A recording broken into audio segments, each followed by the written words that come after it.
Nous sommes mercredi 17 juillet 2019, France Bleu Lorraine, il est 8h.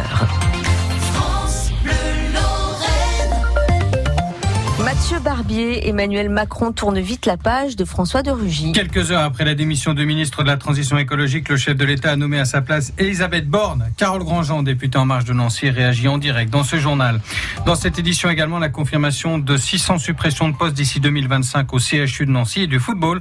Nancy et Troyes ont fait match nul hier en match de pré-saison.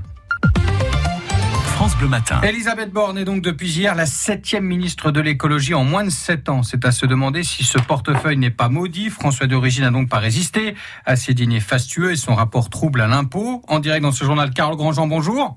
Bonjour. Vous êtes député En Marche à Nancy. Cette démission de François de Rugy, ministre d'État, est-elle un mauvais coup porté à la crédibilité gouvernementale ? Je crois que la crédibilité du gouvernement gagne par les actions menées et par les résultats. Je crois qu'il ne faut pas tout confondre. François de Rugy démissionne alors même qu'il n'est pas mis en examen. Cette scandinavisation, si j'ose dire, de la vie politique française, où tout écart devient une affaire d'État, est-elle une bonne chose selon vous ? Écoutez, je crois qu'il y a deux réponses là-dedans. La première, c'est que je crois qu'il ne faut pas que les journaux, faut pas accepter non plus que les journaux se posent en moralisateurs. Je crois qu'il est important que la France reste un pays de droit et non pas de vindictes populaires et notamment de journaux qui, par un effet masse et rassemblement, puissent sortir tout et n'importe quoi pour effectivement faire tomber les uns et les autres ou fragiliser les uns et les autres. Néanmoins, il est aussi pour moi très important de moraliser finalement cette vie politique et notamment par plus de transparence, ce que nous avons fait dès le début du quinquennat, notamment par la transparence des dépenses que nous faisons.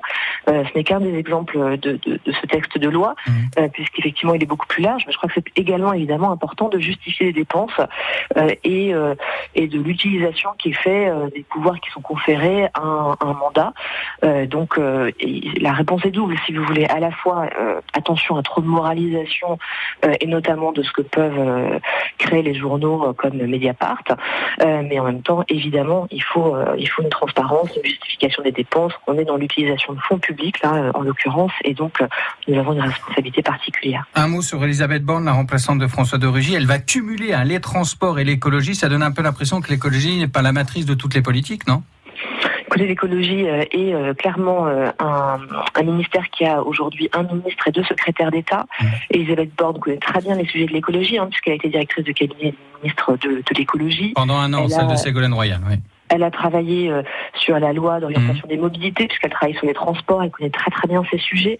Donc je crois que la passation se fera aisément, encore une fois avec deux secrétaires d'État qui restent en poste, une équipe qui reste en poste, donc je suis plutôt confiante pour la suite. Mais elle n'est pas ministre d'État. Merci beaucoup Carole Grandjean d'avoir été en direct avec nous, députée En Marche de Nancy.